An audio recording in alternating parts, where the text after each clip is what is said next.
guys, what is going on? Justin Perry MMA back at y'all with another video. And before I kick this one off, I want to go ahead and say, if you guys could like the video and subscribe to the channel if you have not already done so, I would really appreciate it. Once again, if you could like the video and subscribe to the YouTube channel if you have not already done so, I would really appreciate it.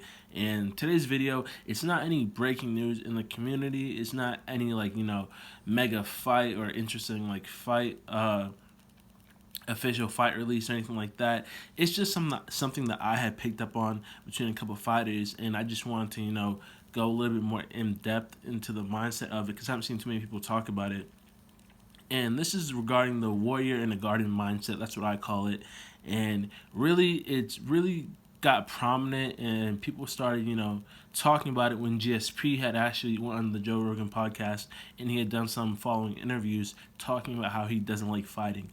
And the reason why I bring this back up is because with Nick Diaz about to fight Robbie Lawler again, he's going through media day, he's going through media week, and he had talked about it. He had said, I hate it, I don't know why I'm here, I don't really even like fighting anymore. He talked about putting away his old persona, and just as he's maturing as a man, as he's getting older, he's talking about the young kids who he used to train with, how now, they're grown, they're a lot more grown than they used to be.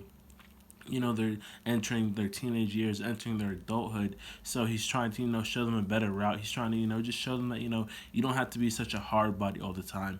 And he's just showing his maturity as a man, his patience that he's come to acquire. And GSP was always on that same wavelength when it came to fighting. And I just thought that was really interesting because GSP, he talks about it multiple times. He talks about how he loves the art. He loves the art. He loves jiu-jitsu, Muay Thai, kickboxing, capoeira, sambo. He loves the art of, the body. The body is a temple. The body is a tool. It's an instrument. And he loves how different cultures and different people have been able to utilize it in different ways. He likes the art of it. He likes how martial arts helps someone evolve as a person, whether it's physically, mentally, emotionally, or spiritually, and it just grants them peace and it grants them power. He said that he likes the community of it, the fans of the sport, finding other fighters, finding other coaches, nutritionists, whoever it is, all the different people that come together into this sport that we love. He's also said that he likes it. So other fighters in the past, like Tyron Woodley, had touched on it too in his interview with Joe Rogan. And I just think this is super, super interesting. And obviously, GSP talks about how he's able to become wealthy from the sport, how he's able to now have financial freedom, which allows him to spend his time doing stuff that he really likes doing, whether he has his small hobbies that we don't know about, whether it's either fishing or hiking, writing poetry, whatever it may be. It just gives him freedom. And as we all know, you don't have to be a fighter to know that having financial freedom is one of the best things that anyone can have on this planet. But what really is interesting is how they say they hate the fighting itself. So the reason why I say it's interesting is because it's weird to say that they like sharpening the tool, but they hate having to use it, which I guess makes sense to me because I am a fighter myself. But different people have different mindsets, and I think it's interesting because it's like you have this thing that you sharpen, that you hone, that you dedicate to improve constantly with every fiber of your being over and over and over again for X period of time.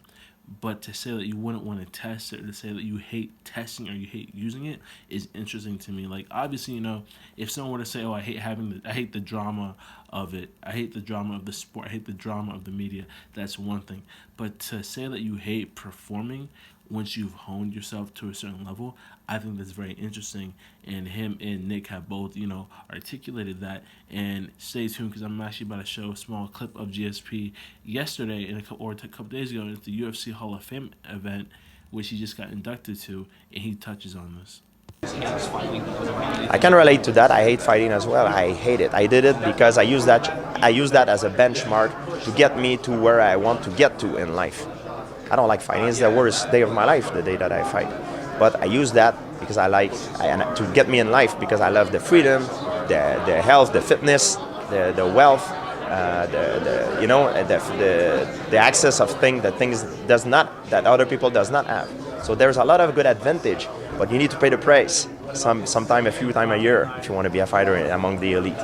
So yeah, if you guys have seen that clip, you should know that he talks about how it's given him peace, it's given him financial freedom, the money of it, and everything like that, and how he talks about there's a price to pay for trying to achieve the level of freedom that it's given him, and that price to pay is whether it's your health or your mentality. We see some fighters like Diego Sanchez, it's both. Like their mentality is crippled and physically they're crippled. We see fighters who are never able to really perform at a certain level again. Like I want to say Tyron Woodley's a good example of it because Tyron Woodley's a good example of mentally because I don't care what he says, he was a shell of himself after the Usman fight. He was never able to get it back. But he's a multi-millionaire or whatever. He's financially set, but that's the price you have to pay.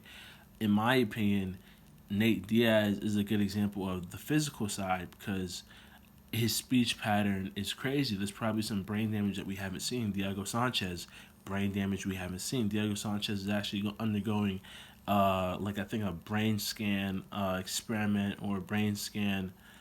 He's under some study with the UFC just regarding CTE and the effects that it has on fighters because it's been such a big thing with him that it's garnered so much attention. They're like, okay, let's go ahead and let's check it out, see what the correlations are. But yeah, I just think it's super interesting.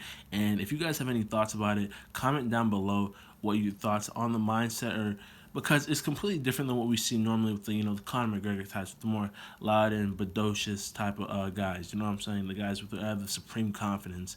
And I just think it's an interesting parallel to that same mindset. So comment down below what your thoughts and opinions are on it. Subscribe to the channel if you have not already done so.